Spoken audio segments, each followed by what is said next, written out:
Bien, vamos a continuar con la clase una vez tenido el receso al respecto, ¿no? Bien, apenas hay 17 estudiantes conectados, no sé qué pasa con los demás, pero bueno, tengan mucho cuidado porque se está contabilizando la asistencia, por favor, ¿ah? Bien, los proyectos, como les había indicado, deben ser flexibles, pero también debemos tener muy en cuenta y considerar los riesgos. Los riesgos hay que identificarlos incluso en la etapa previa a la ejecución. La entidad contratante en su etapa precontractual debe identificarlos y validar el contratista. Esto hay que valorarlos y ver adicionalmente cuál es la respuesta que puede tener la incidencia de la ejecución de este riesgo. Esto nos puede incidir no solamente en la parte física de ejecución, sino también nos va a repercutir en la parte financiera, porque si no los tomamos en cuenta, si no los identificamos a tiempo, en el momento que ocurran van a tener extra costos. Bien. En resumen, en un diseño del proyecto, y es el que ya vimos, sí, dígame. Hola.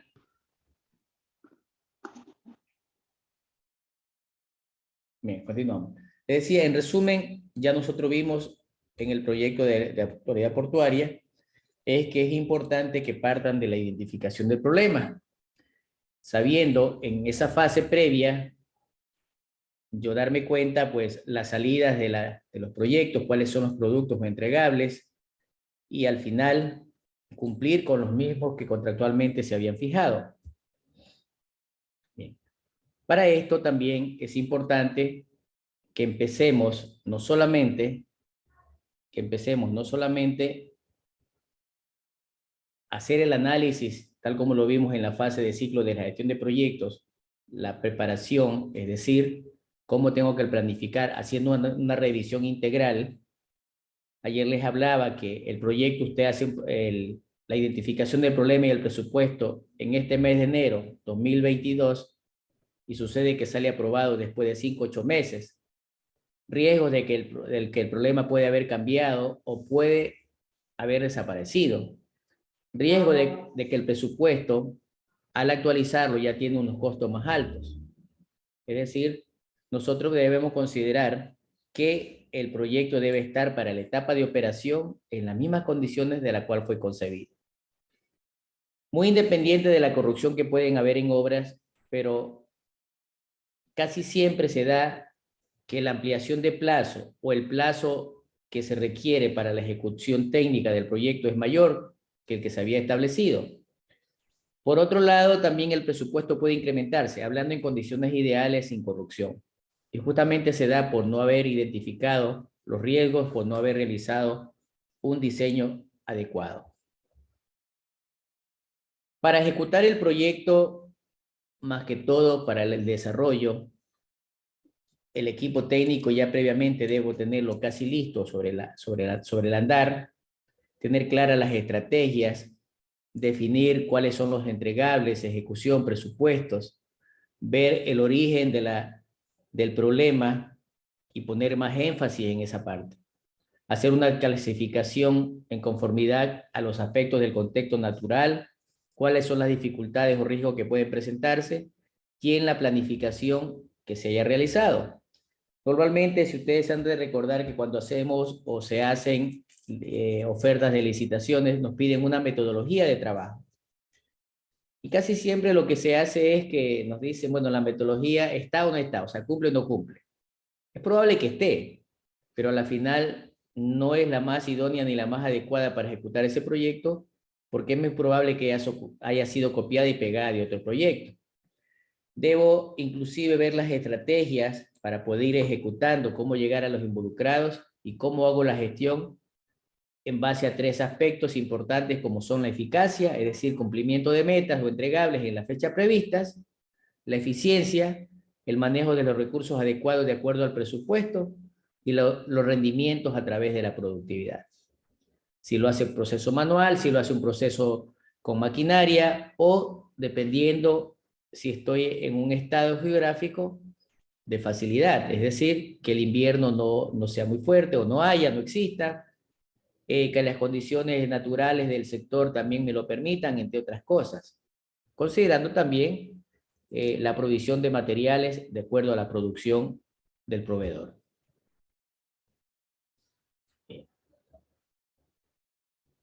Es decir, yo debo tener claro estas tres fases de la gestión de proyectos para poder continuar tanto en la etapa previa de planificación como en la etapa de ejecución y control y posteriormente en el cierre con el término.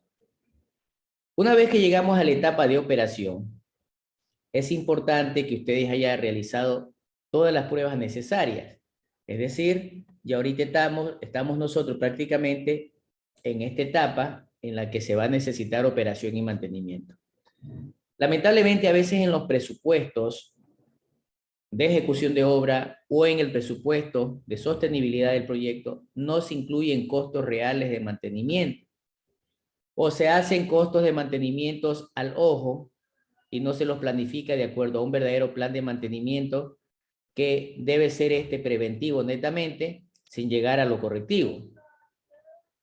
Entre los requisitos de un plan de operación para que me dé sostenibilidad, debo contar con operadores calificados y el número suficiente, sabiendo que voy a tener clientes internos a quien rendir cuenta, determinar los requerimientos de insumos, ya sea tangibles o intangibles.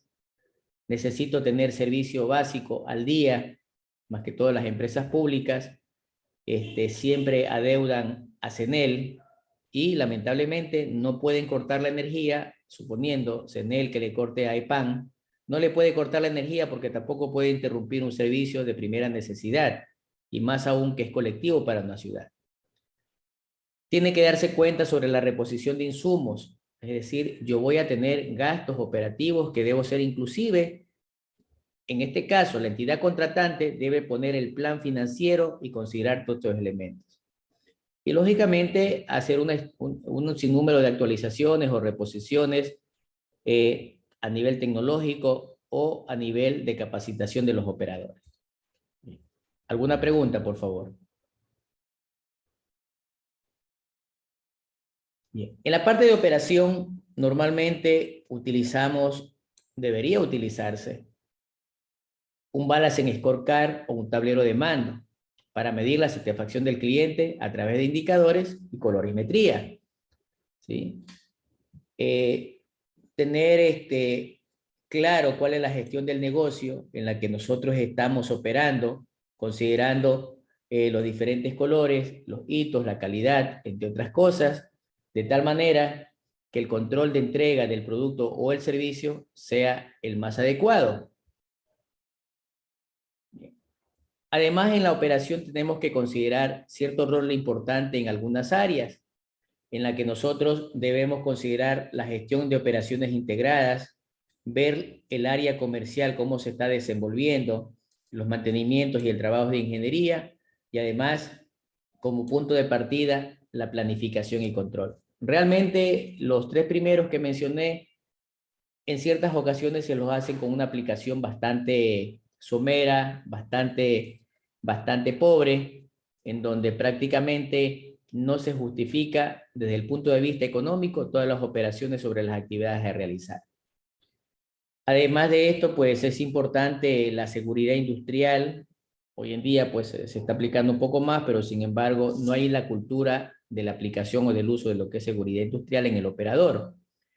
Considerando que el talento humano es muy importante, más aún que hay que dar la sostenibilidad al proyecto. Como una situación fundamental, tenemos que hacer apalancamientos a nivel de operaciones o de funcionamiento. El apalancamiento significa que tengo que aprovechar toda la infraestructura instalada y todos los recursos con que contamos. No podemos darnos el lujo de tener capacidad ociosa, es decir, si mi infraestructura está 100% terminada, 100% yo debo ocuparla las 24 horas del día. Los proyectos no se hacen para que funcionen una parte del día. Los proyectos se hacen para que funcionen las 24 horas. En alguna ocasión me tocó trabajar con una empresa constructora y me dice, ingeniero, necesito que me haga el estudio de factibilidad de uso de maquinarias. Entonces me decían, las maquinarias solamente tienen que contabilizarlas por 8 horas. Entonces le digo, usted una maquinaria la compró para ocupar las 24 horas. Esas 16 horas restantes está trabajando a pérdida, por lo menos en el valor cesante del equipo. Entonces, tenemos que aprovechar y, como dice el nombre, apalancar esos costos, entre otras cosas. ¿En qué consiste la gestión de los proyectos? Primero, debemos tener claro su importancia. Sin embargo, no hay una metodología perfecta que nosotros podamos utilizar y decir es la mejor o es la peor. Al menos tenemos 6 enfoques. Primero, nosotros debemos buscar que de manera diaria se implementen las oficinas de proyectos o PMO. Por ahí alguien decía, trabajo en el área de ingeniería, en el área técnica, es algo similar.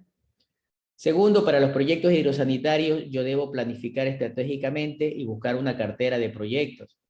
No esperar que suceda. Sabemos también en el sector público, además, ¿para qué generar una cartera de proyectos si no lo van a aplicar? O simplemente por cuestión política, llegan y nos dicen, ¿sabe qué? Preparen tal o cual proyecto. Pero es lo que se debería hacer, al menos idealmente. 3, esa planificación y organización debemos de limitar con responsabilidades sobre las metas. Esto no se hace por sí solo. Las actividades, los procesos, alguien tiene que realizarlas. Alguien tiene que supervisarlas y debe haber un responsable de esa parte. En cuanto a la CAPITI 4, es importante la gestión porque nosotros vamos a externalizar los servicios y las tecnologías. Es decir, si yo soy parte de una empresa de agua potable, yo estoy trabajando para brindar el servicio, soy un aporte minúsculo para brindar un servicio de agua potable hacia una comunidad. A nivel de proyectos hidrosanitarios, es importante que mezclen y combinen las tecnologías. Tecnológicamente, los equipos informáticos de manera contable al tercer año ya perdieron su vida útil. Hay que hacer reposiciones y en tal caso, si el equipo está todavía en buenas condiciones, buscar la forma de reutilizarlo en otra área. Y no dejar pasar por alto, perdón, la calidad del proyecto y además cómo debo hacer los ajustes presupuestarios. ¿Sí? Eso deben tener un primer plano, una primera prioridad. ¿Alguien tiene alguna pregunta, por favor? Bien. Sobre la gestión de proyectos también tenemos que saber qué se incluye. Bien. Nosotros debemos saber que debe haber una supervisión permanente en los proyectos.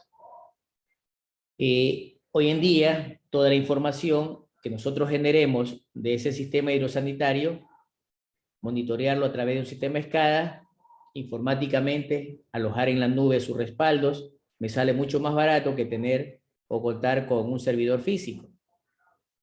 Debemos ver la forma de actualizar los proyectos hidrosanitarios, de cómo gestiono la información que me está resultando, para poder tener una base de datos que me permita tener una toma de decisiones. Pese a ser la empresa, suponiendo en este ejemplo, de agua potable, EPAN, una empresa que me da un servicio comunitario sin fines de lucros, pero debe tener sus utilidades. No conozco, a nivel de las empresas eléctricas sí conozco. La empresa eléctrica Quito era, hasta allá por el año 2015, 2018, no sé si todavía, estimo que no ha cambiado. Era la única empresa eléctrica en el país que su cartera vencida prácticamente estaba entre el 1 y 0%, su cartera vencida. Era la única empresa que generaba utilidades en el país. Entonces, si la empresa es con servicio social, no solamente que debe tener sostenibilidad, sino que también debe generar valores agregados que se transformen en utilidades empresariales para la empresa y para sus miembros. Como lo dice ahí, son negocios, son unidades de negocio, así lo tipificó el gobierno anterior, en este caso del presidente Correa, de que estas entidades públicas deben ser enfocadas como unidades de negocios de tal forma que no solamente tengamos que estar buscando financiamiento externo o buscando que el gobierno central nos dé los recursos. Sin embargo, ¿qué me puede ocurrir durante estos procesos? Primero, que el avance de las tecnologías va haciendo que tanto a nivel hidrosanitario como a nivel tecnológico vayan poniéndose obsoletos y esto vayan generándose problemas. La gran mayoría de los sistemas hidráulicos en el país ya prácticamente han cumplido su vida útil y necesitan ser o tener una reposición para modernizarlas y cambiar de técnicas, no solamente en la distribución, sino también en todo el proceso, desde la captación hasta la comercialización. Lamentablemente esto hay que solventarlo sobre la marcha. No podemos nosotros paralizar un servicio ni de agua potable, ni de aguas lluvias, hidrosanitario, peor de un sistema de riego.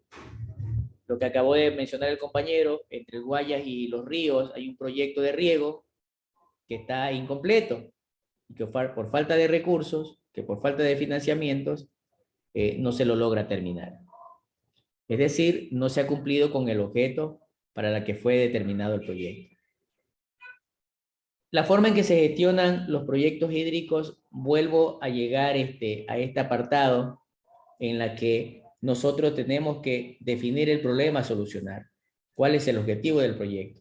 Debemos planificar todos los procesos y las actividades necesarias para su ejecución. En la ejecución debe estar incluidos los procesos y actividades previamente planificados relevantes, los que generen valor agregado. Los que no me generan valor agregado tenemos que eliminarlos porque eso me están generando extra costos. Se debe hacer un seguimiento de tal forma que aseguremos los logros de lo que yo planifiqué y lógicamente si hay un cumplimiento elevado va a ser exitoso. Desde el inicio debemos nosotros o desde cierta parte del proyecto ya ir planificando el cierre del proyecto porque tenemos que hacer una entrega-recepción del mismo. Esa entrega-recepción debe ser a conformidad. Y para esto, la operación, cuando se inicia, es atender al público, es brindar los servicios para la que fue creada. La gestión de proyectos, nosotros nos da la oportunidad, yo ya lo dije al inicio, en este caso, el estudio que estamos haciendo, si yo quiero estudiar gestión de proyectos, al margen de nuevos conocimientos, ustedes tienen la oportunidad de ser un project manager o un jefe de proyectos, no solamente en su empresa, como un trabajo administrativo, técnico de planta. Lo pueden hacer como consultor en los diferentes proyectos a nivel mundial, ya sea a través de masterado, como lo que están haciendo ustedes, a través de doctorados o certificaciones. Yo ya les di la pauta que tienen el aval ustedes en este momento para poder determinar un aval más importante con una certificación a través de el módulo que están estudiando. ¿Qué hace un director de proyecto? ¿Qué hace un jefe de proyecto? ¿Qué hace un project manager? El project manager va a determinar el alcance del proyecto, estimar costos, gestiona la calidad, las adquisiciones, los recursos humanos, va a identificar los riesgos, va a, en este caso, también a gestionar las comunicaciones, identificar a los involucrados e integrar todos esos elementos. No es fácil la vida de un proyectista. Bien. Tecnológicamente nosotros tenemos algunas herramientas de software que nos pueden ayudar para realizar la gestión de proyectos, para realizar la administración de proyectos. Ahí en este caso tengo seis, podríamos incluir el Project, podríamos incluir el Primavera, entre otras cosas. Todo el Primavera, bueno, eso sí es licenciado y es bastante caro, tiene plataforma Oracle. Bien. Si nosotros nos podemos dar cuenta en cada uno de ellos, miren, es una de las maneras de determinar cuál es la mejor herramienta. Aquí, sin embargo, estamos haciendo un estudio de factibilidad. Veo si es una versión gratuita, número de usuarios a utilizar, cuántos proyectos puedo analizar, si la información la sistematizo con la nube y si también es una aplicación móvil. ¿Sí? Y si también es una aplicación móvil. Por ejemplo, si me voy al Trello, dice que es una versión gratuita. es ilimitado, es decir, multiusuario ilimitado, lo mismo en proyectos y lo hace en la nube y también está en aplicaciones móviles. Es decir, que yo lo puedo administrar desde mi celular. ¿Sí? Entonces, estas son herramientas, software que también nos permiten hacer gestión de proyectos, donde yo puedo ir contabilizando la ejecución del proyecto, puedo ir monitoreando los avances financieros, etc. Bien. Pero uno de las situaciones exitosas que tenemos que ya irlo haciendo prácticamente una disciplina. Disciplina es autocontrol, disciplina es que yo tengo que hacerlo porque así debe ser, no porque me siento obligado. Actualmente esas buenas prácticas, afortunadamente se me torna una ventaja competitiva porque ya tengo apoyo tecnológico. Es decir, no solamente puedo estar en obra, tanto en la ejecución como en operación, sino que también puedo hacerlo a través de cualquiera de las aplicaciones que hemos visto. Para ello yo necesito hacer la identificación para poder desarrollar y aplicar lecciones aprendidas, las positivas desde luego, en nuevos proyectos. Puedo hacer creaciones administrativas a través de un portafolio de proyectos en la que como base yo utilice el ciclo genérico de proyectos y el enfoque que me hace el PMBOK. Esto lo traducimos en una situación práctica y realmente da resultados. Realmente da resultados. ¿Cuáles son las necesidades para gestionar proyectos? Primero, ¿cuándo la debo utilizar? La respuesta, ya, de forma inmediata, lo antes posible. Y, de ser necesario, desde el inicio. Hay ciertos pilares que yo debo tomar en cuenta para la gestión de proyectos. En este caso, hidrosanitarios, en las que yo necesito verificar que mi equipo técnico esté conformado, que se cuente con todas las herramientas y recursos y adicionalmente que en los procesos que se trabajen, eliminar procesos que no generen valor agregado. Los procesos que no generan valor agregado me generan costos extras que me encarecen el producto, me encarecen el proyecto. ¿Cuáles serían los beneficios? Los beneficios al menos serían 7. Me va a aumentar la productividad, los costos se van a reducir. Los costos se empiezan reduciendo cuando voy minimizando los desperdicios. Hago un incremento de los sistemas de información que se me van generando, la calidad se me va incrementando y la satisfacción del cliente es relativa. En eso yo también tengo que optimizar los procesos, identifico nuevas oportunidades y de sobremanera se me va a facilitar la gestión. Bien, en ese sentido, entonces, tenemos que empezar a ver las necesidades y cuándo utilizar la gestión de proyectos. ¿Cuáles serían las causas para que un proyecto o una gestión del proyecto se pueda llamar fracaso? Entre ellas, no estoy hablando del proyecto hidrosanitario, sino la gestión. Muchas veces el documento que les acabo de presentar de la autoridad portuaria, ese, bueno, ya nos aprobaron el crédito, nos aprobaron el proyecto para la ejecución y queda aparte, no. Hay que tenerlo a la mano, es como la Biblia, es como la receta de comida, porque allí vamos a tener al menos que ya cuando estamos operando en el modelo de gestión, no me acuerdo quién el que decía ayer sobre la sostenibilidad, es porque los objetivos no han sido claros, fueron demasiado superfluos o subjetivos, cuando no se identificaron previamente los involucrados y además cuál era su grado de compromiso. Cuando prácticamente su planificación era muy pobre o simplemente no contaba con la planificación, controles inadecuados, equipos desmotivados, equipos de trabajo desmotivados, la administración de riesgo no era adecuada, procedimientos inadecuados en la gestión de cambios, comunicaciones insuficientes y una situación clave, no saber decir no. Lamentablemente, aquí nos encontramos entre la espada y la pared cuando nuestro jefe, más aún en el sector público, no le podemos decir no, o no queremos decirle no. No, si le digo que no, el jefe me vota. ¿Es el jefe o somos nosotros? Si lo botan de trabajo, ténganlo por seguro y si se sienten capaces, se les cierra una puerta, se le abren 10. Pero esto de aquí es una panacea muy frecuente. no saber decir no. Cuando los plazos de entrega son excesivamente ajustados. Me he podido percatar que realmente hay ciertos proyectos en su etapa de diseño, el presupuesto no es técnicamente el más adecuado y por eso que se van a incurrir en una ampliación de plazos que luego la van a saber justificar. Cuando no se definen las expectativas del proyecto y que los gestores no tienen la experiencia suficiente o no tienen formación. A veces me causa risa algunos colegas que con la boca lo resuelven todo. Yo eso lo sé hacer, ellos saben hacer la gestión de proyectos. ¿Sí? Y sin embargo contratan a alguien es porque no tienen tiempo y cuando se les demuestran las soluciones no entienden de todo lo que uno les presenta como gestor del proyecto. Entonces, causa risa porque te lo solucionan todo verbalmente, pero realmente es una utopía demagógica que te aplican para hacerte sentir que lo saben, pero realmente es mentira eso.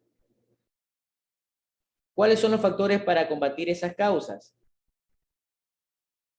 Seguiré insistiendo que en los proyectos es clave la definición de las actividades de desarrollo del proyecto y también tomar en cuenta a los involucrados y de esas actividades me va a depender el cronograma. De esas actividades me va a depender el cronograma.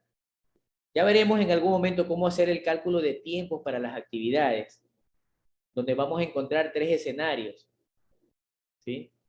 El tiempo más probable de ejecución del proyecto, el tiempo menos probable, el tiempo deseado de ejecutar esa actividad o el tiempo real en la que se debe realizar la actividad. Yo debo combinar cierta base de datos de conocimientos por experiencia, pero también no está por demás aplicar ese número de datos y lo veremos en su momento oportunamente. ¿Cómo empezar a hacer estimaciones? Las estimaciones son aproximaciones y realmente son términos estadísticos que tienen mucha importancia en los 2 primeros aspectos que mencionamos allí. Bien. Las estimaciones no son adivinanzas de brujería ni de magos. Las estimaciones me permiten predecir a través de variables concretas dentro del proyecto. Me permite determinar la viabilidad. Generalmente establecer que el proyecto puede fracasar porque técnicamente los tiempos no son los necesarios ni tampoco los recursos. Para poder estimar los proyectos hay que tener diferentes fines. Primero, la estimación yo debo hacerlo en base al análisis de viabilidad financiera y económica. Primordialmente, apoyado con lo técnico, y su línea base va a ser el presupuesto con los precios de los componentes y los rubros contratados. No hay vuelta que dar. Dentro de la importancia de las comunicaciones, nosotros generalmente partimos, no me lo estoy inventando, lo dice la teoría universal, yo debo partir de un problema a la que debo que mejorar la situación problemática con una solución y que esa solución debe ser socializada con los involucrados, debe determinarse el modelo de gestión o del negocio y en la que a través de datos o de información yo pueda tener un sistema de toma de decisiones para poder fundamentar ante quien sea el estudio de factibilidad. También tenemos ciertos factores claves de éxito. Ciertos factores claves de éxito. El éxito, según Shenrar y Diver, más Lebanon, identifica que el éxito es difícil de definir.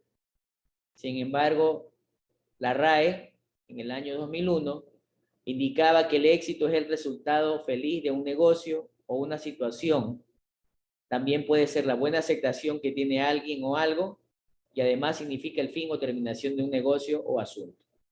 Por lo tanto, no debemos olvidarnos de estas buenas prácticas para la gestión de proyectos. Realmente es importante, es válido que nosotros nos vayamos involucrando en estos elementos. Bien. ¿Alguna pregunta, alguna duda? Por favor. Sí, usted hablaba hace unas diapositivas atrás sobre los riesgos que hay que tener en cuenta dentro de la gestión de proyectos.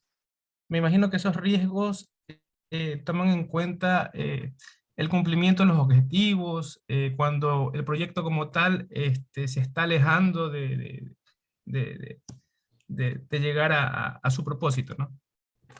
Así es. A ver, voy aquí a rayar, Gregory. Aquí tengo mi punto de partida inicial del proyecto. Y mi punto final está acá. Mi planificación es coger esta ruta. Pero sucede que en la ejecución empiezo a tener desvíos, probablemente por algún riesgo presentado. Entonces, debo tomar medidas correctivas para enrumbar hacia mi meta, hacia mi objetivo. Aquí nosotros nos podemos dar cuenta que en el momento que voy teniendo el desvío, hasta que me doy cuenta y empiezo a hacer las rectificaciones, yo he perdido tiempo y he perdido recursos, y esos recursos se transforman en dinero. Entonces, esto es una de las cosas que sucede. No debería suceder, porque yo ya debo prever. Y lamentablemente, muchas veces los proyectos lo que hacemos es manejarlos a control remoto. Es manejarlos a control remoto. Si bien es cierto también que, suponiendo, no sé, se me ocurre en este momento un residente de obra, por ejemplo, con un proyecto de gama media, sé que algunas empresas le pagan el sueldo básico, otros le pagan un poquito más, $800, y otros hasta $1,000 y $1,200. Si ese residente está prácticamente de lunes a sábado en la obra, si es que la obra está contabilizada para trabajar en sábado mediodía,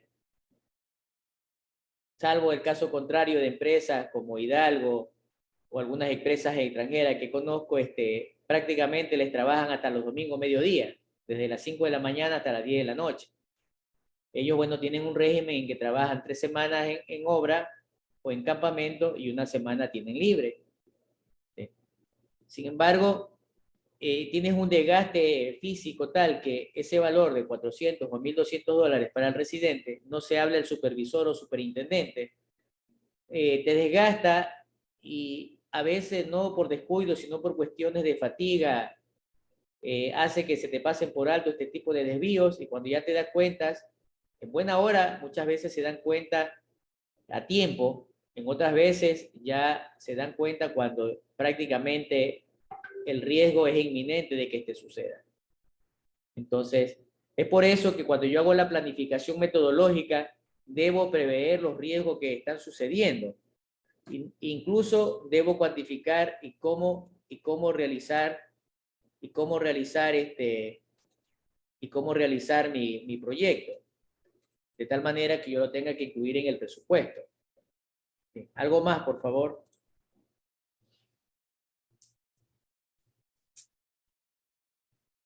Bien. Dentro de esos factores críticos de riesgo o factores claves como aliados importantes, tenemos al menos 5, como son las personas. El equipo técnico es importante. El equipo técnico es importante como lo es la maquinaria, lo es cualquiera del equipo caminero. El objetivo que tenemos que perseguir, la metodología a aplicar, y algo que ya casi lo tenemos establecido, que es el presupuesto y el tiempo. Hay veces que empezamos a darnos cuenta que ya los contratos tienen presupuestos referenciales, y al menos lo que sabemos elaborar o trabajar en presupuestos y costos, nos damos cuenta que ese costo no es atractivo. No es atractivo ese valor referencial. Simplemente lo que hacemos es no participar, o hacer un reajuste en la que se determina o hay el compromiso de crear nuevos rubros y que el costo del proyecto salga con contratos complementarios, por ejemplo. ¿Ya? Pero normalmente esto es una camisa de fuerza. Y No, no, sí, sí, dígame. porque no es como milagro que tienes todo.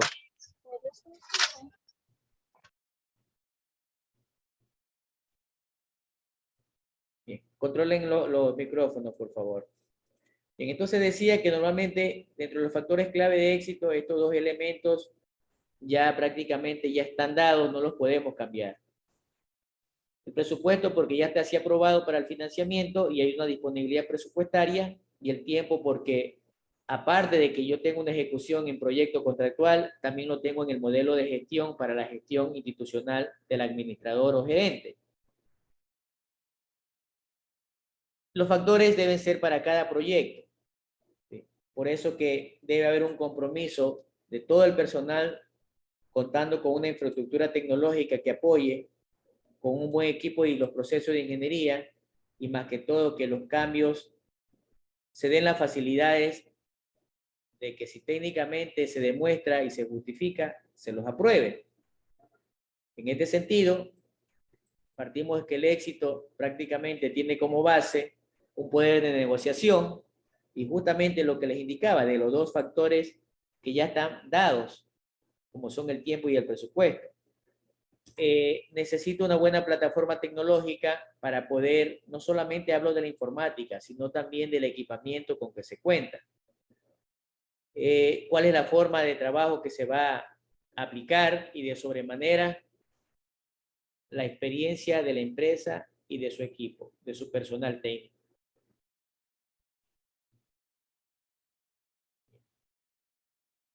Hace poco hablábamos del gerente de proyecto, o también llamado PMO. El PMO es un manager, es un jefe, es un líder responsable de una oficina de proyecto, responsable de la oficina o la oficina técnica de esas áreas. Realmente, ese PMO va a ser un maestro orquesta que tiene que estar en contacto con el de informática, con el jefe de la organización, con los departamentos de marketing, finanzas, con los departamentos prácticamente que generan valores agregados, operaciones, planificación, desarrollo. Entonces, es un maestro orquesta que prácticamente tiene que ser casi como el operador de un tablero de mando. ¿Cómo podríamos definir un PMO? Un PMO, pueden sacar esa certificación como les indicaba, es el que se va a encargar en que el negocio funcione, que tenga rentabilidad, en la que tenga que en dos vías, o en dos direcciones, o en direcciones bidireccionales, haga una gestión de portafolio de proyectos de tal forma que vaya creando una base de datos de soluciones. Tiene que aplicar estándares, políticas, buenas prácticas, de acuerdo a las necesidades del negocio, en la que tiene que planificar, programar y hacer estimaciones de costos. Y desde luego, pues, ir determinando un monitoreo para establecer si el proyecto fue exitoso o no. Y al final, dentro de los riesgos, debo considerar qué resultado me va a implicar, en qué plazo y a qué costo. Y de sobremanera, todo proyecto, cualquiera que sea, aún siendo social, debe ser sostenible en el tiempo. Eso es lo que hace un PMO. Aquí tenemos otro diagrama en donde vemos que prácticamente el PMO, el jefe de proyecto, está en todas. Sí, prácticamente está en todas. Por favor, agradecería que tratemos de estar en clases. Está variando, 25, 28 estudiantes, se entra, se sale. De mi parte, yo no tendría problema en las asistencias, pero esto se está monitoreando. Hay una plataforma que está siendo grabada, en la que quedarán evidencias quiénes están y quiénes no están. Por favor, tratemos de tomar con responsabilidad esta clase, estos módulos. Ustedes tenían en su planificación desde el momento que se matricularon a la maestría y desde el momento que se agendaron los módulos, ¿no? Entonces, está variando, como le digo, bueno, no hay 28 estudiantes, hay 26. Entre 23 y 26 estudiantes de más de 30 que son.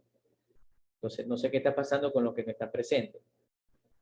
¿Cuál es el rol de esta persona? ¿Cuál es el rol del PMO? El rol prácticamente es un líder, es un director. Es una persona a que se le asigna, es una persona responsable. Yo les hablaba el día de ayer que en el país apenas el 5% asumen estas responsabilidades. El resto, el 95%, evade estas responsabilidades, llevan un confort en su vida cotidiana laboral. Es el responsable de la planificación y de la ejecución. Dentro del triángulo de talentos del PMI, es el que se encarga de gestionar el negocio de forma estratégica, es el que se encarga de hacer la dirección técnica y de sobremanera hacer funciones de liderazgo. En México, por ejemplo, en México cuando tú vas a un trabajo, uno de los requisitos, aparte de maestrías o formación de pregrado, te piden certificaciones en PMI y que tengas experiencia en PMO. Caso contrario, no te dan la vacante.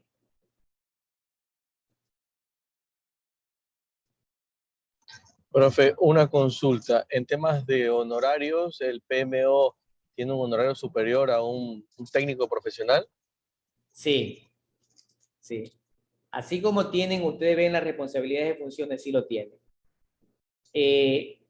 Aquí en el sector privado, un PMO está por los $8,000 a $12,000 en empresas privadas. ¿Sí? En empresas privadas. En empresas públicas andan por los $5,000 y no le ponen más y le hacen contrato como de consultoría porque técnicamente, supuestamente no deberían ganar más que el gerente, pero sí ganan más. A nivel de Banco Mundial, BID, más que todo el BID conozco de mejor fuente. Naciones Unidas también, con ellos también he trabajado. Ellos te dicen, si tú le pones, por ejemplo, $2,000, te dicen, no, está muy bajo. Su sueldo, por ejemplo, el BIC te paga mínimo $100 diarios. Por 30 días, 3,000 mínimo. ¿Sí? Que va hasta $500 diarios. Estamos hablando, puede llegar hasta 15,000. ¿Sí? El BIC. Y las Naciones Unidas tiene otra ventaja. No te hace retenciones. Es decir, te paga neto lo que facturas. Tus honorarios más el IVA no te retiene, no te hace retención a la fuente ni el 100% del IVA. Uno lo maneja a su disposición y es ventaja porque ya puedes manejarlo tributariamente, ¿no?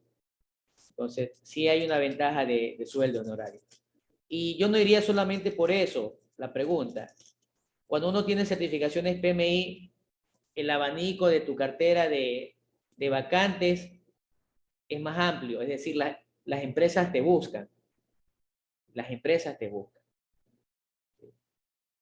Bueno, ya están casi finalizando la maestría, pero es importante las calificaciones que ustedes optan en la maestría. Ellos te ven en cuenta no solamente el currículum de experiencia, sino también te ven la calificación académica, ¿sí?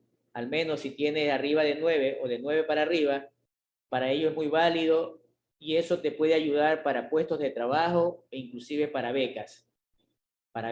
Becas no reembolsables. ¿Sí? Becas de 1 año, 2 años, hasta 5 años, que te representan promedio de $10,000 mensuales solamente para tu manutención. Entonces, como le decía al inicio, saquen oportunidad, es el momento, salgan de ese confort, ustedes están mucho más jóvenes, no sé, creería que la media está en 30, 35 años, del grupo que tenemos allí, quizás habrán algunos más jóvenes, pero a nivel mundial hay muchas oportunidades. ¿Sí? Aquí en América mismo, desde México hasta acá abajo, más que todo México, el Caribe, aquí en Sudamérica, en lo que es Ecuador, Venezuela, bueno, Venezuela está complicado por la cuestión política, pero sin embargo son muy buenos los sueldos, Argentina, Perú, Uruguay, hay muy buenas pagas. No solamente demostrar los conocimientos técnicos de pregrado, sino también conocer gestión de proyectos, pero tener algo que les avale, ser PMO.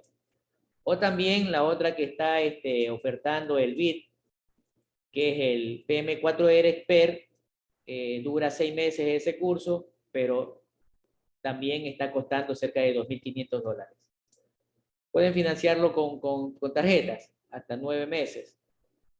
Pero yo no le llamaría un gasto a eso, le llamaría una inversión porque en cualquier momento lo tendría que hacer. Les pongo un ejemplo. Cuando yo hice el doctorado, yo pagaba en la universidad. pagaba en la universidad. Solo en colegiatura me costó cerca de $28.000. Pero sucede que terminé el doctorado y me reclutaron en la misma universidad, del área de proyectos. Ahora, el 1 de enero, acabo de cumplir 3 años trabajando en esa institución y todavía con un sinnúmero de crecimientos, en donde el trato es interesante, hay un trato único, los sueldos son al día, se cumplen 100%, y bueno, uno se queda sorprendido, ¿no? Porque dice, bueno, ¿qué pasó? No, es que vimos tu currículum y eres exalumno. Nos interesa, ¿te interesa trabajar? Sin antes conocer el sueldo, yo dije, bueno, está bien, no hay problema. Ya era bastante con que te hayan tomado en cuenta. Entonces, así se van dando y por eso, bueno, lamentablemente ya están finalizando el curso. Ojalá pues tengan unas buenas calificaciones promedio y eso les va a servir para, no solo para trabajos, sino también para un crecimiento académico profesional. ¿Alguna otra pregunta? Como podrán ver, el PMO, y por eso yo me imagino que fue la pregunta, bueno, si se saca el aire y su responsabilidad es alta de este PMO, también debe haber una diferenciación, un diferenciable en honorarios. Así es, porque miren, prácticamente está desde que inicia hasta que ya el proyecto queda operando, se hace el cierre administrativo. O sea, prácticamente está en todas. Bueno, no solamente tiene que gustarte para que te sientas confortable en ganarte el dinero en lo que haces. Sin embargo, si te va a generar buen ingreso en algo que no te gusta, haz que te guste. ¿Sí? Haz que te guste. Esto de la gestión de proyectos no es nuevo, ya vimos, está desde el año 1900 aproximadamente. Lamentablemente se lo está ya empezando a tomar como algo nuevo porque han habido muchos fracasos de proyectos y ese fracaso de proyectos implica desperdicio de recursos, desperdicio de dinero, miles de millones de dólares. En los proyectos, una de las situaciones importantes es que realicen una planificación. Esa planificación debe partir del gerente. Eviten esas reunionitis semanales, quincenales, mensuales, de 2, de 3 horas, que a veces es la misma situación y no se avanza. Pueden hacer reuniones de 15 minutos, de 10 minutos, que sean puntuales, en la que lleven información bastante ejecutiva para que todo el mundo la tenga. Ese plan de gerencia debe estar enfocada con el plan de proyecto desde la integración de todos los elementos que participan en el proyecto, abastecimiento con proveedores, incluso ya teniendo un mapeo de riesgos, considerando la calidad del proyecto en base al alcance, el personal contratado, cómo realizo las comunicaciones, tiempo de ejecución y tiempo de gestión y sus costos. Esto es algo que tiene un inicio y tiene un final, pero debe ser planificado. Nada debe ser aislado. Lamentablemente, siempre decimos en el camino se arreglan las cargas, no es lo adecuado. Nos va bien, también es cierto, no lo puedo negar, pero nos puede ir mucho mejor. Aquí tenemos la presentación del PMBOK sexta edición y séptima edición. En la sexta edición, ambas se consideran, en este caso, hasta la sexta edición lo consideramos como una guía de gestión de proyectos. Ya en la séptima edición ya no se la considera una guía, sino un estándar, es decir, que todo mundo debe utilizarla, debe aplicarla. Inicialmente, en la sexta edición te hablan de la introducción en torno del rol del director del proyecto, con grupos de procesos y áreas de conocimientos que interactúan entre sí. En cambio, la séptima edición te habla de una introducción respecto a los proyectos y los sistemas para entregar valor a cada uno de los procesos. Pero esos estándares ahora, aparte de las áreas y de los procesos, deben estar basados en los principios, de tal forma que contemos con una guía como cuerpo de conocimiento para ahora ya enfocarnos en los rendimientos de la efectividad del proyecto, no solo en el equipo, sino también en los trabajos del proyecto. La séptima edición pues también trae incorporada una plataforma informática llamada Tailoring, en donde establece ciertos métodos, modelos y artefactos que sistematizan todos y cada uno de los elementos del proyecto. Entonces, ahí tenemos el enfoque de ambos. La séptima edición recién salió el año pasado. Hay muy poca información todavía en el internet. Todavía no he logrado conseguir la séptima edición, ni pagada ni peor pirateada. ¿Sí? Entonces no ha sido posible todavía porque parece ser que está recién en un piloto de pruebas. Por eso no la sacan completamente. Bien. Entonces la comparación entre la sexta y séptima edición pues es que prácticamente esta guía tiene 2 bloques y realmente pese a que ya hay una séptima edición promocionada, publicitada, no está totalmente abierta para que el público la pueda estudiar explícitamente porque están en un plan piloto. Tanto la quinta como la séptima edición, pues prácticamente se basa en un grupo de conocimientos en la que mezcla las áreas y mezcla los procesos. Esto es lo que le indicaba ese cuerpo de conocimiento a través de una plataforma digitalizada como es el Tailoring. Prácticamente inicia con la selección de lo que se va a utilizar enfocado, los adapta de acuerdo a los requisitos del proyecto, los adapta al proyecto en concreto y además va buscando mejoras aún estando en curso el proyecto. La última parte, pues aquí incluso hay un enlace en donde pueden ustedes ver de manera general la información de la séptima edición que estamos presentando. En cuanto a los modelos, pues prácticamente es bastante administrativo. En cuanto al liderazgo, las comunicaciones, cómo se desarrollan los equipos y en cuanto a sus motivaciones, cuál es la metodología para poder trabajar al respecto.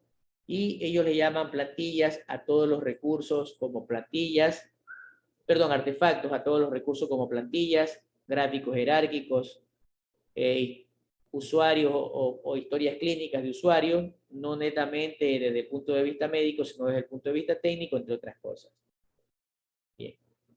En conclusión, tanto el PMBOK de la séptima edición como de la sexta establecen que la estructura cambia relativamente respecto a las ediciones anteriores, ¿sí? Pero los conocimientos son universales.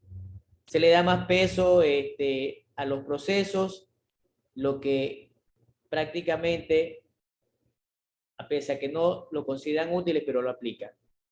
Incorporan una orientación importante al aporte del valor de los proyectos, hacen hincapié en la plataforma del tailoring y proporcionan modelos, métodos y artefactos que ya son complementarios, pero normalmente esta séptima edición va enfocada a proyectos macros, es decir, programas de proyectos que no son más que un conjunto de proyectos en la que yo tengo que hacer la gestión y el monitoreo como líder del proyecto.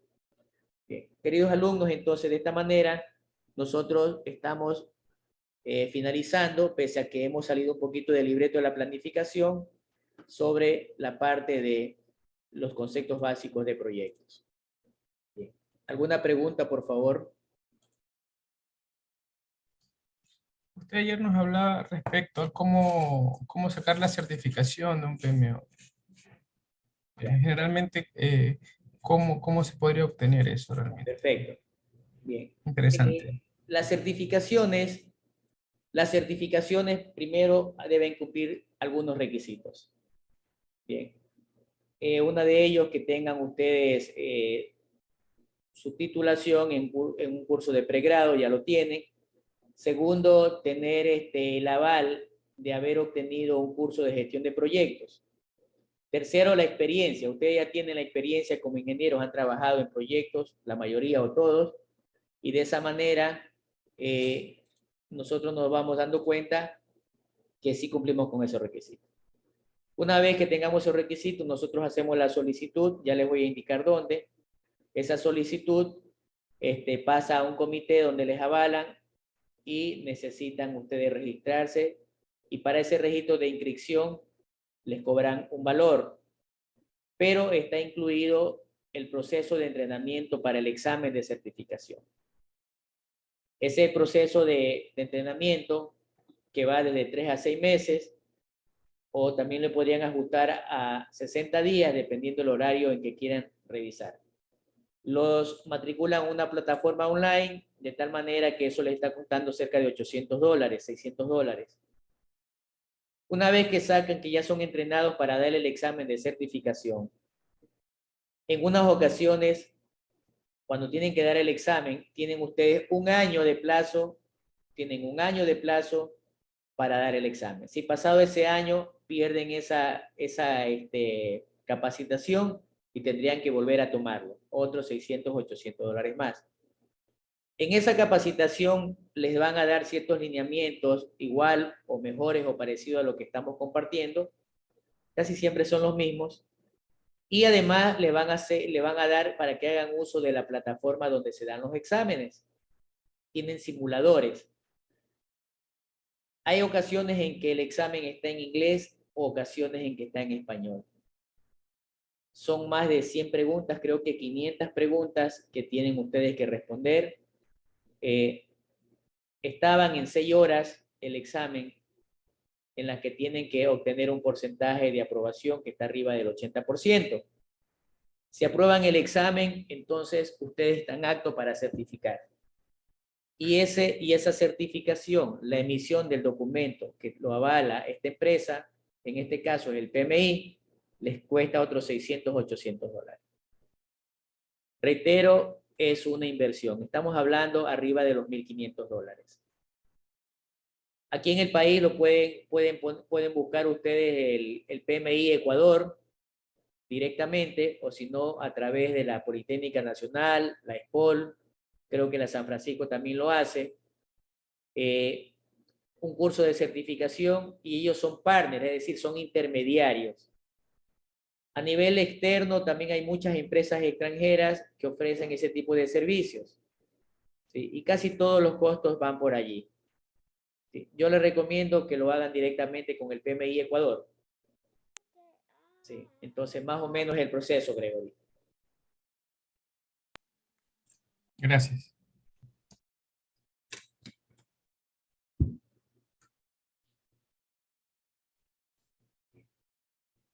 Vamos entonces ahora a ver la parte de las metodologías que podrían utilizar para los proyectos. Dentro de esas metodologías ya hemos topado más que todo la del PMBOK como un enfoque, porque no es una metodología, y nos vamos a dar cuenta que también tenemos, por ejemplo, el marco lógico.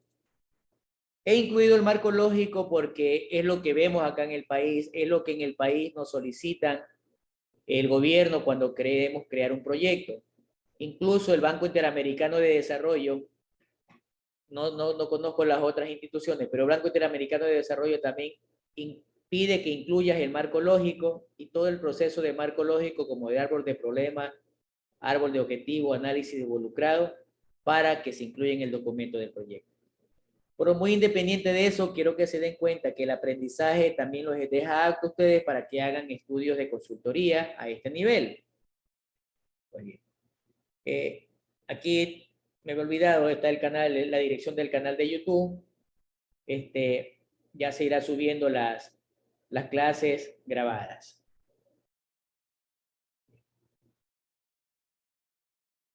Entre las metodologías de gestión de proyectos, prácticamente es una ayuda para el gerente, para el líder del proyecto. Realmente es una plataforma que hace que usted lo maneje desde la etapa de diseño hacia la etapa de cierre de manera eficiente y efectiva. Sin embargo, el conocer la metodología no me va a garantizar el éxito del proyecto, pero sí le incrementa las posibilidades de que este sea así.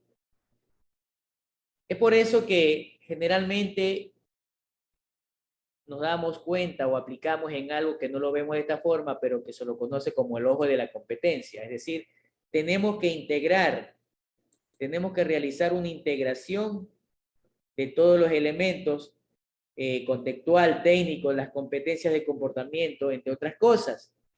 ¿Sí?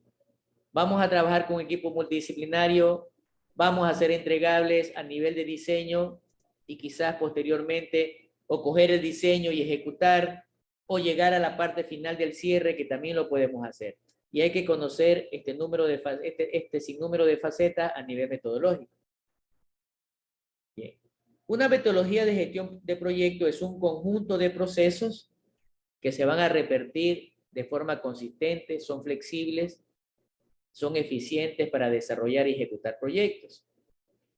De acuerdo a Golf, en el 2007, él mencionaba que tiene al menos 10 características. Es un proceso guía, incluso miren, para principiantes.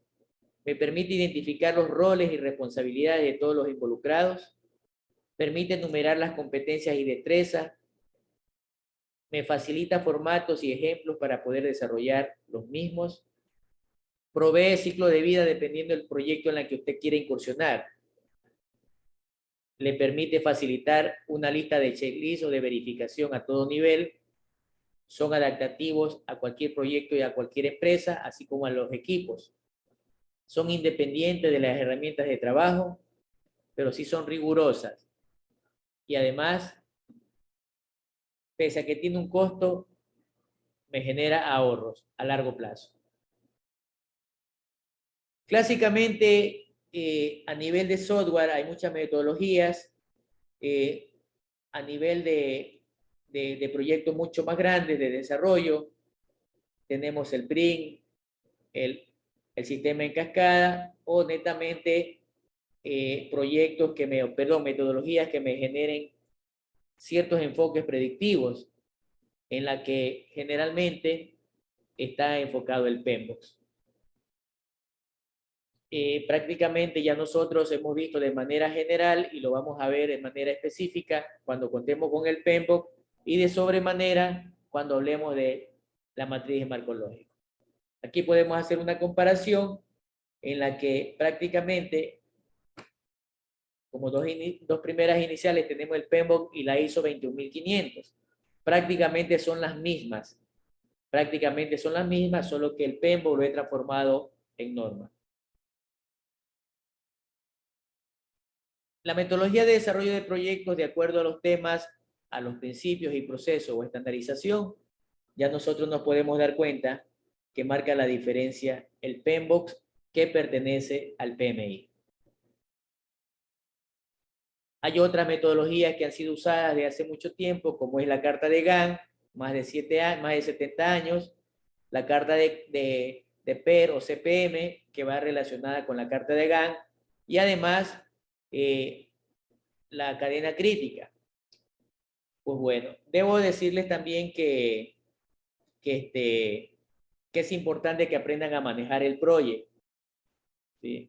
Últimamente en los proyectos se está pidiendo que los cronogramas los manejemos en proyecto. También hay oportunidades laborales en ese sentido. Universalmente, la dirección de proyectos, es decir, la gestión de proyectos, pese a que tiene su base en la teoría, se lo va desarrollando a nivel metodológico con ciertas aplicaciones, en la que ya les indicaba, es una herramienta transversal, es un instrumento, es como un cuchillo para el carnicero, es como un serrucho para el carpintero dentro de su labor. ¿Cómo elegimos la mejor? Realmente no hay una receta para esto. Elegir la mejor metodología es importante porque me define algunos aspectos. Más que todo, nosotros queremos una guía para que el proyecto sea exitoso, más no que fracase. Por lo tanto, tenemos que escoger la metodología que sea más simple o que sea más compleja para el proyecto, y eso depende de nosotros. Que esté a gusto y se adapte al cliente, que esté compatible con nuestros recursos disponibles, las restricciones y sobremanera el cronograma y las herramientas a utilizar junto al equipo de trabajo. Es la que debemos seleccionar. No hay una talla única. Es decir, no podemos decir trabaja con esta o trabaja con la de aquí. Debemos buscar metodologías que trabajen en entornos dinámicos y que lamentablemente todas van a tener debilidades o fortalezas. En última instancia, la metodología elegida debe estar en función de 6 aspectos. Primero, que tengamos una capacidad para entregar el mayor valor al cliente con el menor impacto. Segundo, que la metodología se adapte a los objetivos y a los valores organizacionales. Tercero, que las limitaciones con las que el equipo de proyecto tiene que lidiar, en este caso, sea compatible de acuerdo a las necesidades de los involucrados. Los riesgos, tamaño del proyecto y las partes del proyecto respecto a los costos también sean compatibles. Y además, habría que ver qué tan complejo es el proyecto.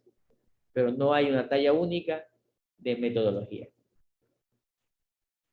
Elegir la metodología más adecuada no es fácil, es bien complicado. ¿Sí? Normalmente, lo que hacemos, o la gran mayoría hace, bueno, yo lo trabajo de esta forma y me ha dado resultados. Perfecto, ya lo estandarizó. Se siente con confianza, sabe cuáles son las fortalezas o debilidades de esa metodología. Sin embargo, va a depender de muchas variables y más que todo, hay unas que no las podemos controlar. Es importante mirar más allá de la guerra territorial, como lo dice, para verificar, porque realmente las metodologías también son comerciales y la industria de ventas, su producto es el mejor. La metodología no solamente es una herramienta, nos permite ayudar para generar los entregables. Una mejor metodología es la que continuamente nos permite mejorar y además de forma orgánica adaptarlas a los procesos de producción. Eso es lo que les puedo decir. No hay una talla única de la metodología. Va a depender de lo que vaya a realizar. El PMBOK. Lo hemos visto de manera así un poquito general. Vamos aquí a ponerlo de una manera casi que aterrizada en lo más puntual. Primero, está implícito en los proyectos y tiene presente de que el PMBOK necesita definir un propósito. Tienen procesos organizados, establecen actividades que me van a generar o a concluir en un cronograma que tienen inicio y final, pero definitivamente claros, costos y presupuestos con los recursos completos, me va a permitir identificar los riesgos. Una de las cosas que hace énfasis es planificación en todo. Toma en cuenta las variaciones que puede tener en la planificación y de manera general, una de las cosas que más les interesa al final es el impacto del proyecto. Ese impacto del proyecto, desde luego, tiene que ser favorable. Cuando diseñamos, una de las cosas que hacemos es esto, ¿sí? Eso lo vemos en el catálogo. Es lo que tenemos en la parte teórica, pero cuando ya nos vamos a la práctica nos encontramos con esta triste realidad. ¿Sí? Es decir, esta crudeza real de los proyectos es práctica y además tenemos que documentarla. Tenemos que documentarla.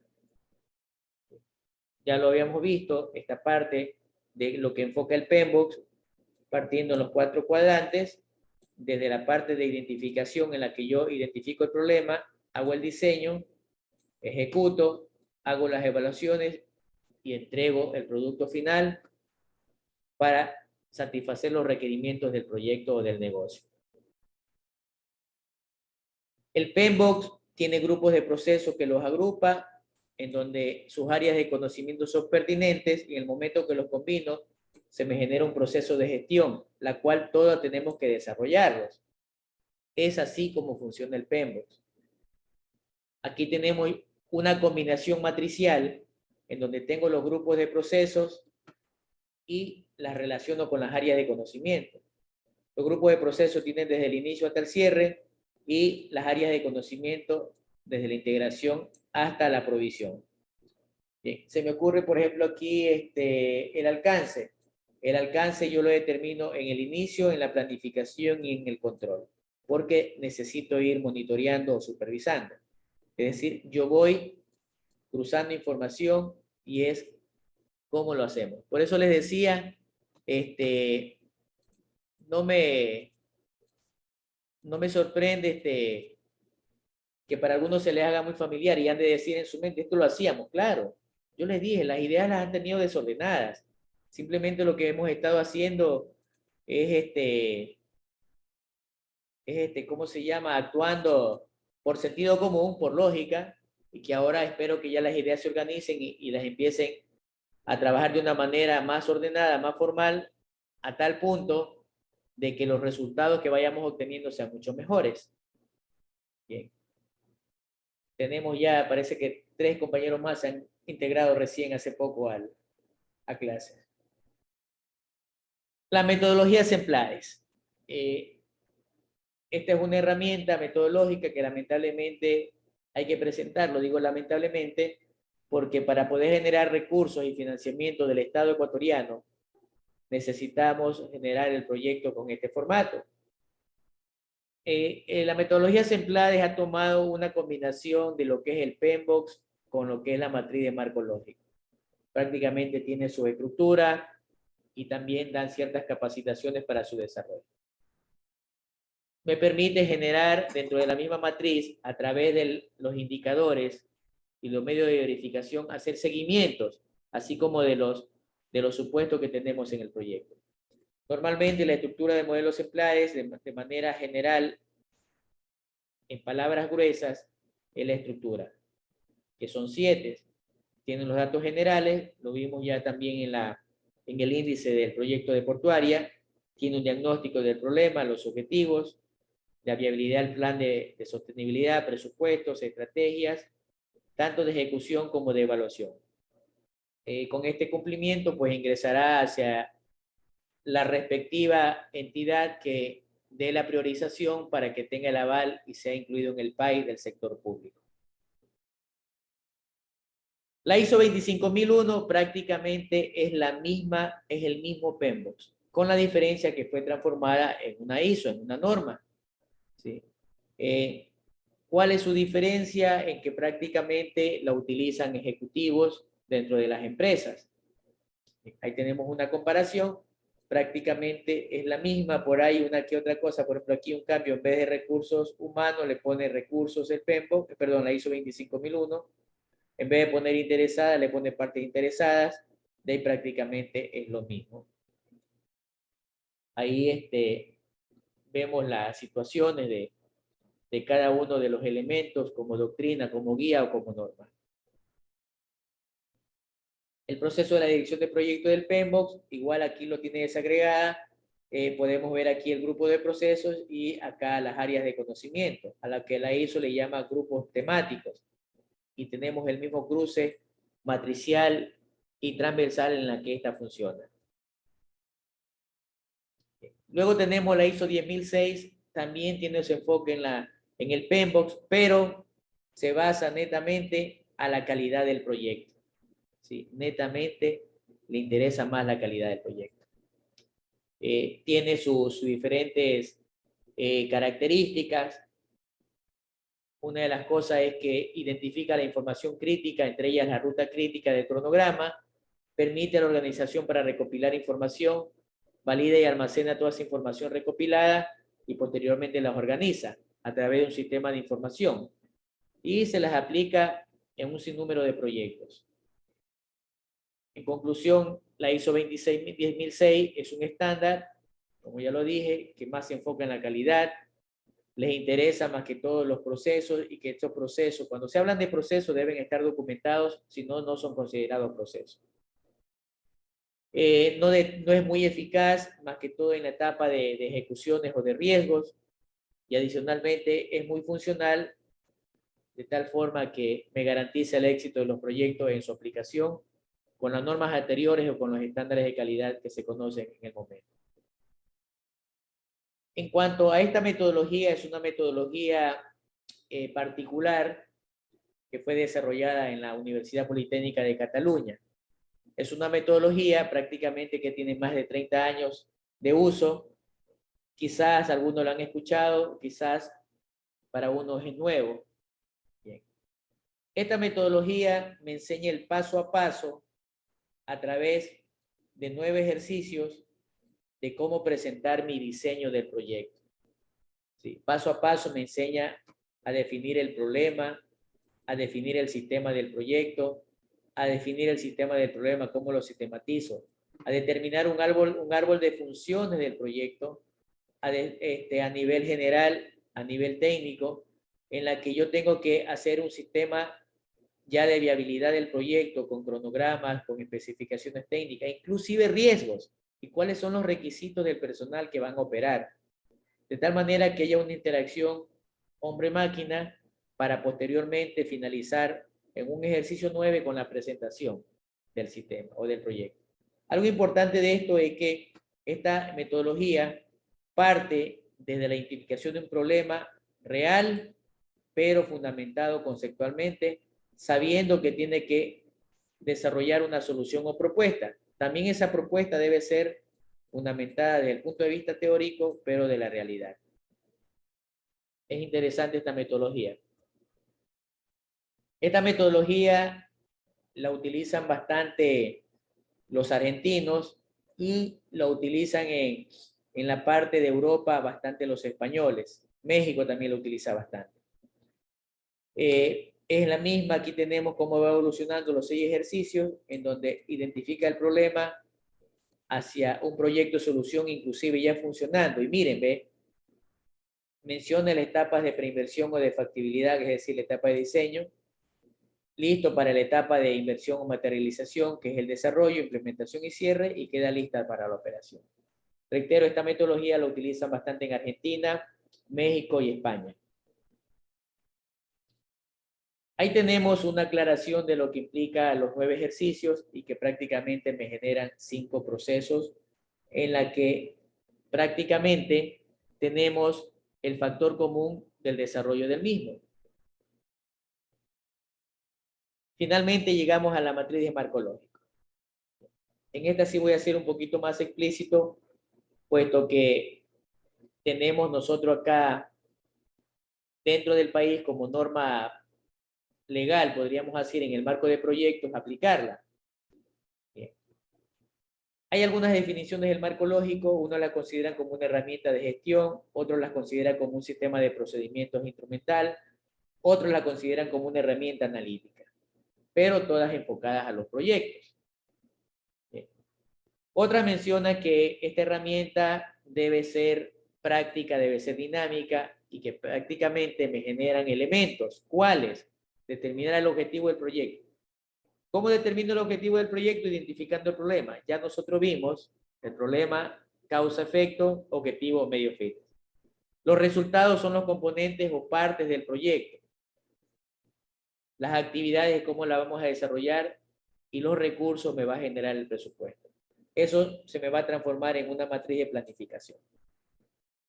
La matriz de marco lógico de aquí en adelante vamos a llamarle MML. Esta herramienta, una de las que empezó a aplicarla y que la trajo a nuestro medio fue el Banco Interamericano de Desarrollo, allá por el año de 1998. Empezó a hacer, sacaron 2.500 certificaciones en el país, empezaron a dar cursos en la que las incluían como una mención o una certificación en maestrías en conjunto con la Politécnica Nacional. Esta maestría en el año 98, 2000, estaba por los 2.500, a ver, $5.500. $5.500, pero te incluía la certificación del BID. Ellos te dieron 12 meses solamente para estudiar gestión de proyectos, 12 meses. Por eso les decía que este curso que estamos viendo, lo estamos viendo en cápsula, lo estamos viendo prácticamente en pastilla, pero debería demorar aproximadamente 12 meses académicos. En este momento se ha transformado en una herramienta de planificación con un lenguaje conocido. Cualquiera que hable de marco lógico ya sabe qué es. Prácticamente tiene una estructura bastante fácil. Es un cuadro, es una matriz de 4 filas por 4 columnas. En la columna número 1 tenemos todo el resumen narrativo del proyecto. En la columna 2 los indicadores.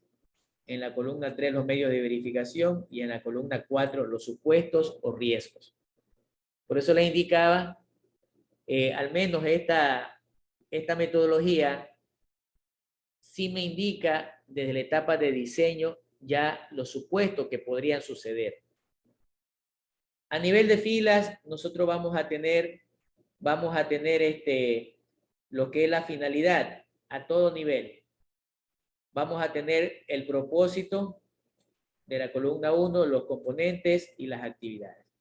Y van a darse cuenta que los indicadores a nivel de actividades ya me generan presupuesto. Es decir, yo aquí en el proyecto sé cuáles son mis entregables y sé cuál es mi presupuesto y sé cuál es mi cronograma. Y como anexo se pone la parte de especificaciones técnicas. ¿Cuáles son las características y limitaciones que tiene esta herramienta? Es que su planificación es bastante objetiva.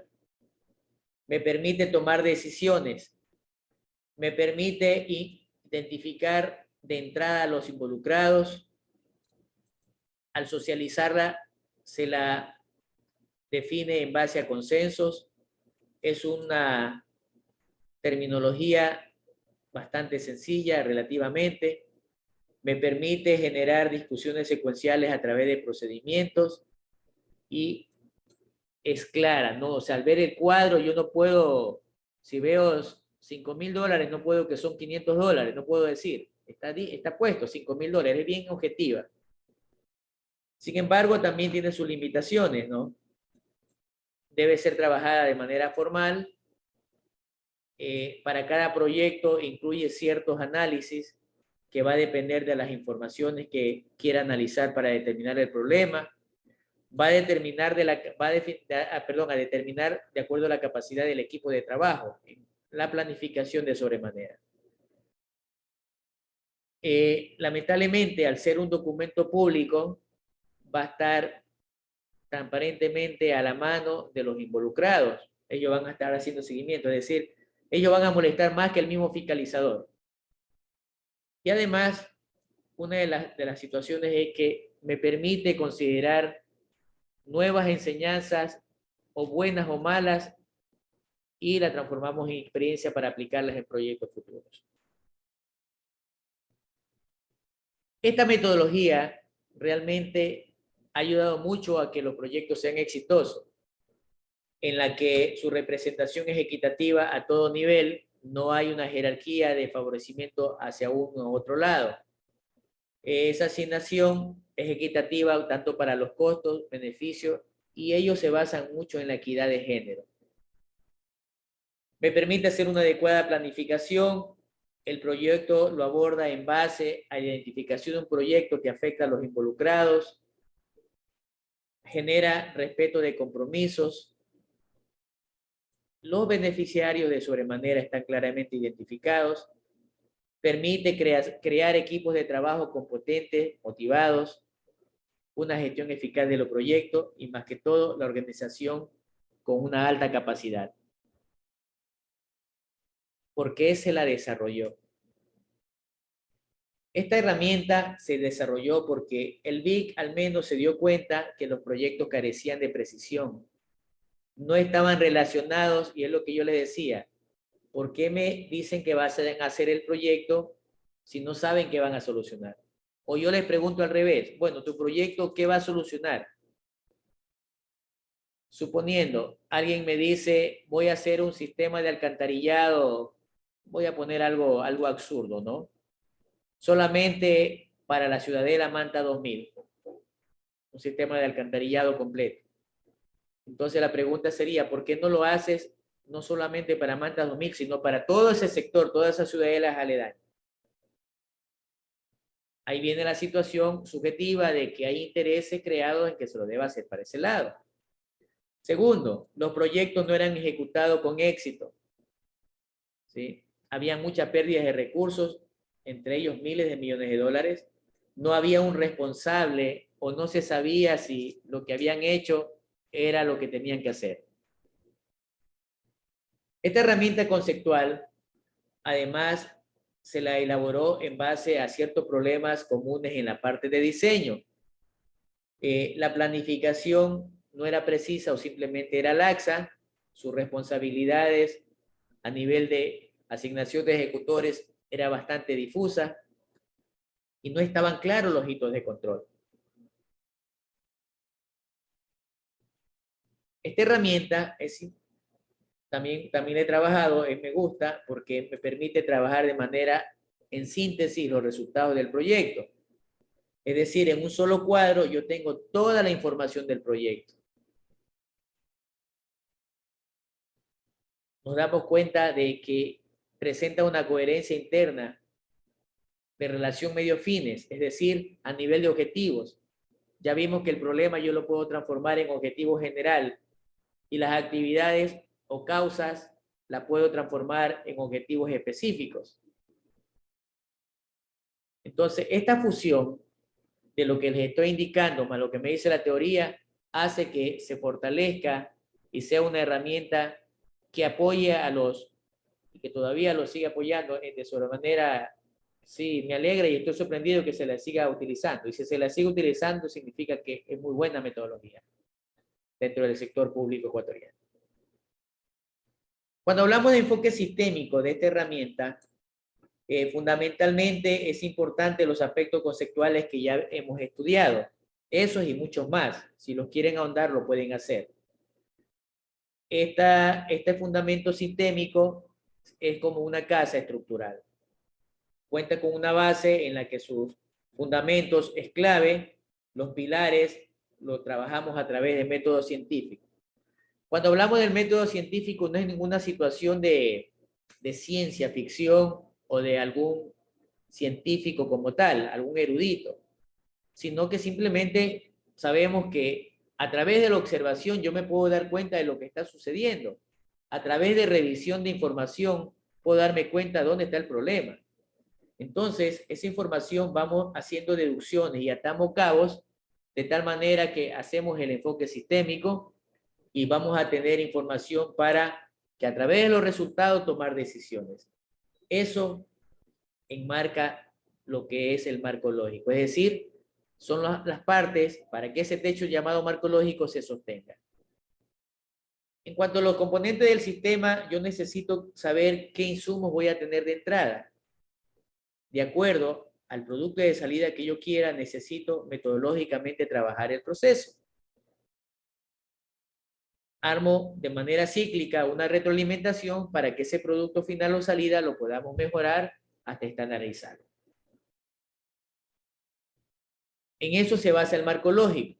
Además, entre sus usos, dice que es una guía que me permite ayudar la preparación de proyectos, es un instrumento que me permite evaluar el diseño, su calidad de diseño, y además es un instrumento que me permite comunicar los resultados de avance del proyecto.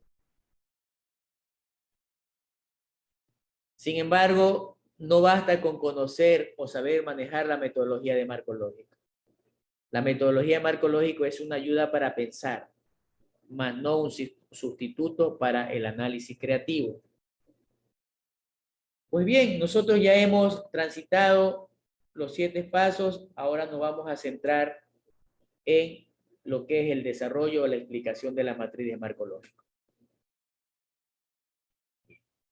Se empieza entonces con una matriz de planificación que netamente es un plan operativo en la que me permite monitorear y evaluar el proyecto. ¿Sí? Hay que darle una estructuración y eso va a depender de cada institución o de cada técnico. Debo considerar los factores externos que no los puedo controlar de tal manera que ya ahí incluyo los riesgos. No me debo olvidar los indicadores. En este momento, si alguien me dice, José, ¿cuántos años tiene? Para poder verificar o validar esa edad me van a pedir mi cédula. El indicador es la fecha de nacimiento, el medio de verificación es la cédula. Y además, ya voy generando a través de los estudios técnicos las actividades y costos que luego tengo que sistematizarlas y deben ser coherentes con la matriz de marco lógico. Tal es así que en el resumen narrativo, la primera columna, dentro del plan operativo, yo necesito identificar el objetivo global que no es más que la finalidad del proyecto. Es decir, es la finalidad del proyecto. Esta finalidad me permite establecer cómo el proyecto va a contribuir. Es el por qué se lleva a cabo el proyecto.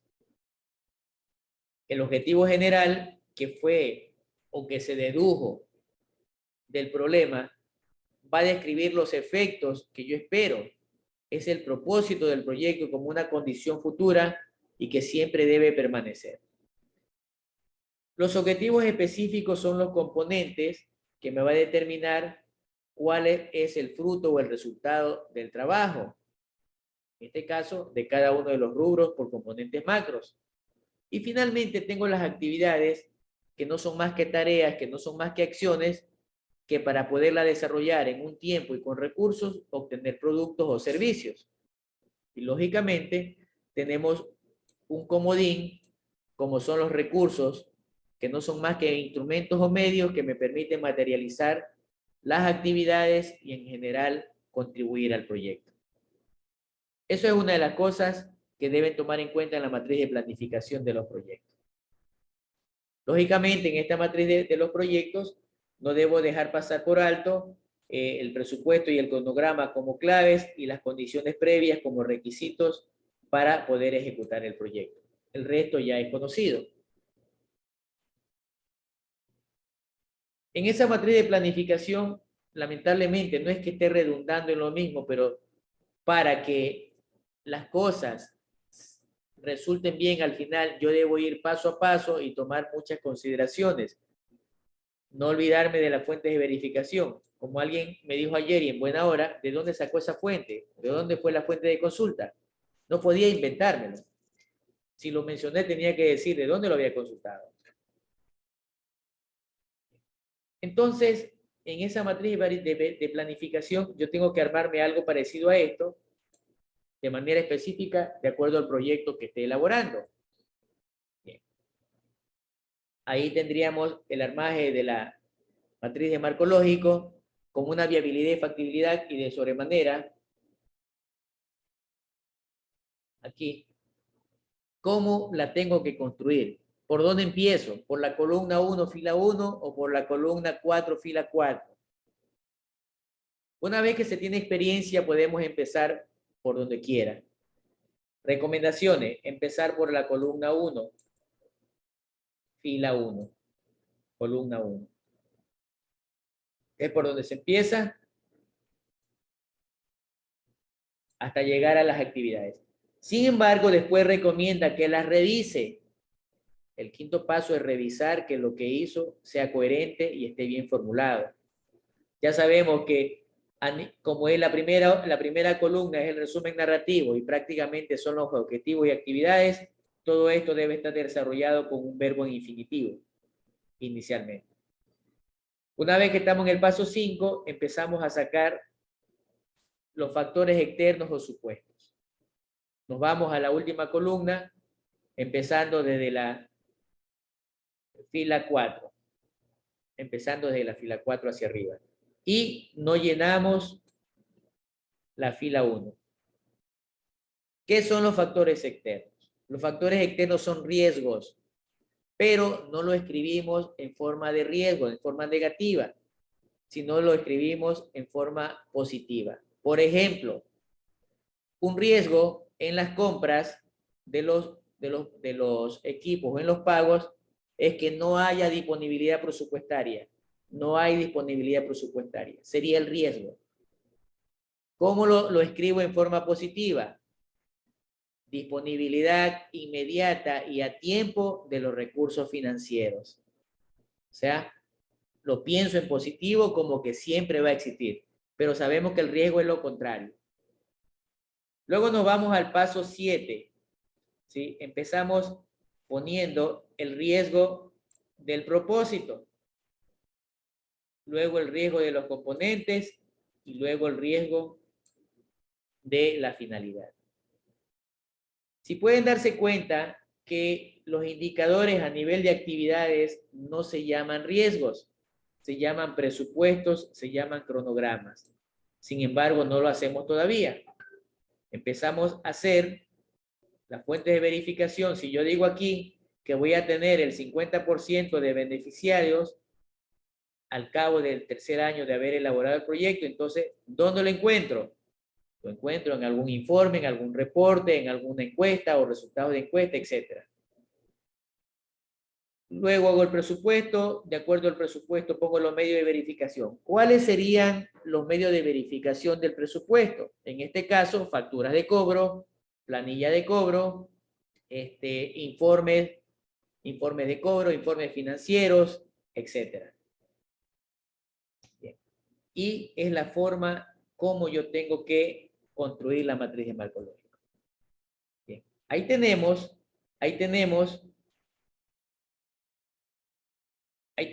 una matriz de marco lógico ya terminada.